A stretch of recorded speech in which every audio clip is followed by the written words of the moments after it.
So in this video, I will teach you how to do the classic force, and in this case, I'm going to force the ace of spades. Okay, so you don't mind, can you please touch one card, any card? This one? And this is the ace of spades. There you go. Now I'm gonna do it one last time. I'm gonna force the same card, the ace of spades. Okay, so you don't mind, can you please touch one card, any card? This one? There you have the ace of spades. So the next is going to be the tutorial. Okay, so this is the classic force, which is quite easy. It's not that complicated, but you need a huge pinky break. In this case, I did like 2 or 3 swing cuts. That's going to be good enough.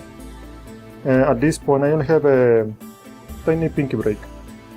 And from the front, I tried to keep it uneven. Not completely square because they can see some gap right from the front. So when I spread, I always push down with a thumb. I ask the spectator to touch any card, and then right before I finish asking the spectator, in the middle of the spread, I put all these fingers right into the pinky break, which is a huge break right there in the back.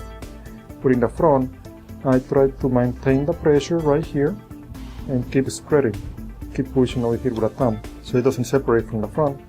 And then when I ask the spectator to touch any card, as soon as I see the spectator pointing towards the selection, I move all these cards away, exposing the force card.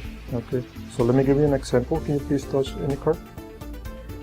Okay, notice I remove all these cards from above, exposing this force card. Okay, the ace of spades. And just in case, if by any chance the spectator is so picky, it happens to me quite a lot. For example, if the spectator ain't quite sure which one they want and they end up touching a different card that is not the force card, well, you have to proceed to a different routine.